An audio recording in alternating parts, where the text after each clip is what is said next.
Retomamos liberdade de opinião. Essa mudança no comando da Petrobras repercute, evidentemente, e também na política. Para alguns apoiadores, o presidente Bolsonaro disse apenas que a troca na Petrobras é coisa de rotina. Vamos ouvir então o que ele disse. Presidente, o senhor pode falar sobre a demissão do presidente da Petrobras? Não? Vamos, deixa nós tirar a foto.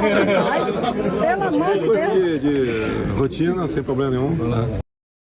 Ouvimos então o presidente da República e agora a gente vai trazer para você que nos acompanha o que disseram esses pré-candidatos à presidência da República em relação à mudança, essa troca de cadeiras no comando da Petrobras. Durante um evento na Federação Única dos Petroleiros, para debater os rumos da estatal, o ex-presidente Lula falou que a Petrobras foi crucificada na Lava Jato e disse ainda não conhecer Adriano Pires. Eu não conheço essa pessoa, por isso eu não vou falar mal do cara que assumiu. Mas os 2 trechos que eu li de notícia hoje é que ele é lobista. E que ele é muito mais ligado às empresas estrangeiras do que às nossas. De que ele faz parte de um grupo seleto de personalidades brasileiras que não aceita o discurso de que o petróleo é nosso. E essa gente que não sabe governar, ao invés de ter criatividade para fazer coisas que ainda não existem, eles querem vender o que tem. Ou seja, nós vamos vendendo o que tem, quando acabar, vamos ver o que fazer. Ciro Gomes, pré-candidato do PDT, criticou a atual política de preços e ele disse que, se eleito, vai adotar medidas que façam da estatal uma grande e moderna empresa de energia. Vamos ver. A Petrobras, se depender de mim, estabelecerá no primeiro dia do meu governo 2 editais. O primeiro edital convoca o Conselho de Administração para revogar o PPI, Política de Paridade de Importação, e substituir por uma política de custos transparentemente controlada, inclusive pelo acionista minoritário. Nós vamos apurar os custos e vamos colocar uma lucratividade em linha com as grandes petroleiras globais. O segundo edital o meu governo anuncia já agora que recomprará todas as ações que o acionista minoritário quiser vender até integralizar 60% do capital total da empresa. Para quê? Para que o Estado brasileiro possa transformar a Petrobras numa grande e moderna companhia de energia. Sérgio Moro, pré-candidato do Podemos, disse que ninguém entende as decisões do governo Bolsonaro e questionou o motivo da troca de presidente da estatal. Vamos então ouvi-lo também. Ninguém entende o que faz esse governo, para ser muito franco. Ontem a gente teve a troca de novo presidente da Petrobras. Alguém acha que vai mudar alguma coisa? Na política de combustíveis, que o combustível vai cair por milagre de um dia para a noite? E trocou para quê? Polícia Federal trocou, 4 vezes diretor da Polícia Federal, sempre sem nenhuma explicação republicana. Agora trocou de novo o ministro da Educação.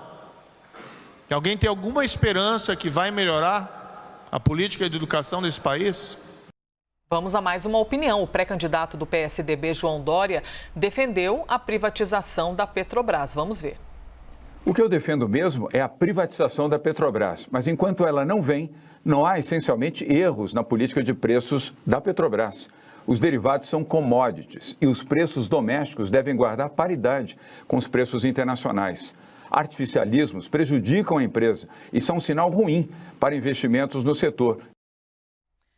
Vamos então ouvir agora as opiniões de Bruno Salles e de Boris Casoy, de que maneira eles avaliam essa reação dos pré-candidatos à presidência sobre a mudança no comando da Petrobras. E opiniões, Bruno Salles, bem divergentes ali. Alguns convergem, mas outros são enfáticos ao opinar sobre a Petrobras. Pois é, Elisa, vocês deixaram fácil aqui o nosso trabalho, né?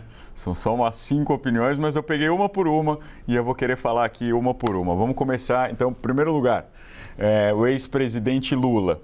de fato, a Petrobras realmente sofreu muito com a Operação Lava Jato, né? E sofreu por conta da espetacularização dessas operações que trouxeram muito mais perda do que reparação de danos para essa empresa, né? Vamos lembrar que a Petrobras é uma empresa com capital aberto, que ela tem o seu valor de mercado, ela sangrou muito durante a operação e depois perdeu muito valor de mercado e não foi só isso, né? Perdeu com muitas indenizações que teve que pagar, inclusive para os seus investidores estrangeiros, né? Aquele caso clássico do remédio que acaba sendo mais danoso do que a própria doença, né? Existe um termo médico para isso que um autor americano-libanês usa, que é iatrogenia, né? É quando aquele remédio acaba afetando muito mais a empresa. E lembra, toda vez que a gente traz esse argumento, todo mundo fala, então não tem que combater a corrupção? Claro, tem que combater a corrupção de maneira correta e eficiente, de maneira sóbria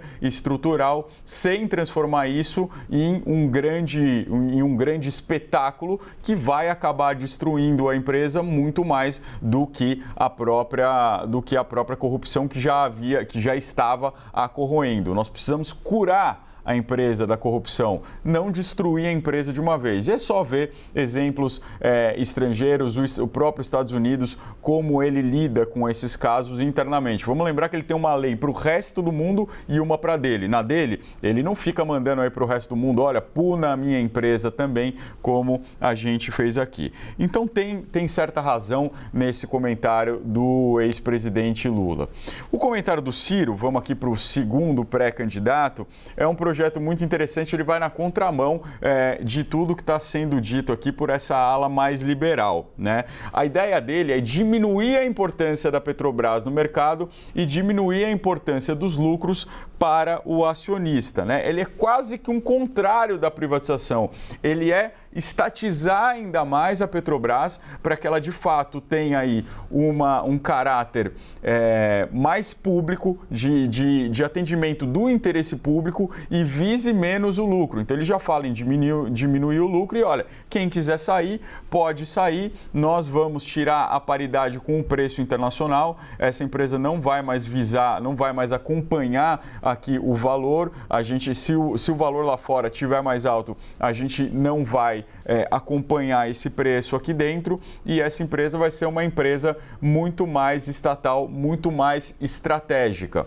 Dois pontos que são importantes aqui, que precisariam ser aprofundados nessa ideia de Ciro Gomes. O primeiro, de onde ele tiraria todo esse dinheiro, todo esse valor para recomprar essas ações, né? É muito dinheiro, a Petrobras é uma empresa enorme e isso sangraria muito os cofres públicos, né?